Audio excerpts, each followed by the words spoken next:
Hey everybody, Shoebox Legends here. Thanks for joining me for another installment in my ongoing project entitled 50 for 2023, where I'm seeing how far I can get down a list of 50 singles that I put together at the end of last year and decided I wanted to try to pursue picking up in the year 2023. So when we left off last, showed these two great Pedro Martinez cards that are displayed out in front of you.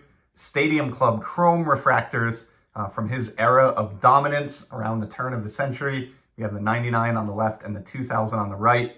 And that brought us to 12 cards in on the project.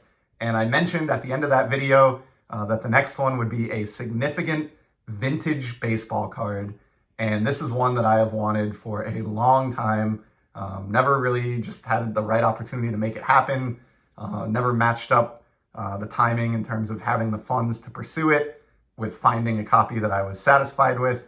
And everything finally came together and came into sync this spring, and really happy to be able to unveil this one. I've had it for a little while now, just waiting for its time on the channel. Without further ado, from one of my favorite sets of all time, 1951 Bowman, have the Monte rookie card. Look at that example. I'm bringing it a little bit closer to the camera here, but this is the 51 Bowman Irvin. Of course, iconic set. There are a couple cards from this release that I don't think I will ever own. But what I am trying to do in the meantime is just kind of pluck away at some of the other Hall of Famers and star players that are within range for me. I don't think I'll ever complete this set or even a Hall of Fame run in the set, but I would like to accumulate as many as I can at a decent price. Now, this was not a cheap card. I really held out and was extremely patient looking for a copy that fit the bill. Took me, a couple or a few months into the year to finally find this. But it's absolutely gorgeous, and it checks every box that I want to check when it comes to vintage cardboard. I mean, check out the surface here. No scratching, no wrinkles, no tears, no pinholes. Very clean. Most importantly, as far as what I look for visual appeal, the centering is just insane.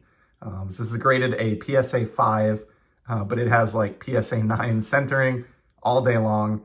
I guess the 5 is because, if you get super close, got a little bit of a corner issue down there.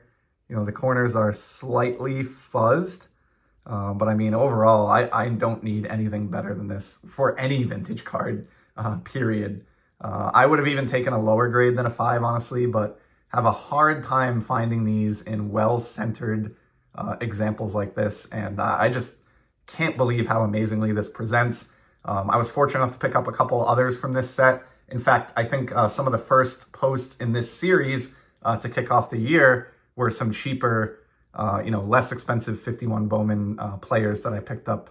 And getting Monte Irvin is huge. I mean, this guy is someone to admire, just had an amazing career, spanned, the Negro Leagues and Major League Baseball, and just an amazing player. Love that this is a New York Giants card from prior to the move of that franchise. You have these weird, bending pine trees in the back here and just a great sky.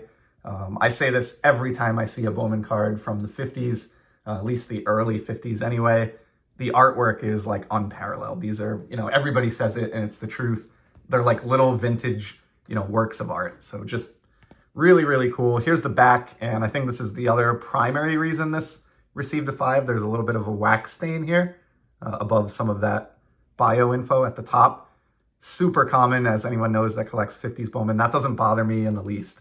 As long as there's no ripping or paper loss on the back, I can deal with a little bit of wax or light staining, and I have quite a bit of 50s Bowman that has that. And honestly, without that, I think this card would have graded even higher, and as such, probably would have been out of my price range. This, as it was, I think I got a very fair price on this. It was not like over $500 or anything like that. In fact, it was well below $500, closer to $250 than to $5, if I recall. But nonetheless, that's still one of the bigger pickups off the list so far, and a card that's a pretty significant amount of money to invest in a single card for me personally. So just really happy with how the example turned out. Happy I didn't have any drama. This one did have to go through the eBay authentication process, the famed and beloved eBay authentication process, but everything went fine. All ended well. It looks absolutely as beautiful in hand as I hoped it would, and as it did on the screen, and just really, really pumped with this pickup. So yeah, one of the bigger items off the list. I have a couple of other cards that would probably approach this one in terms of what I'll need to spend to knock them down. So given that we're already into the month of April here, we're past the 1/4 point of the year, figured it was time to get around to at least sharing one of the big ones here. So that is a baker's dozen as far as the project goes here. 13 down, 37 to go.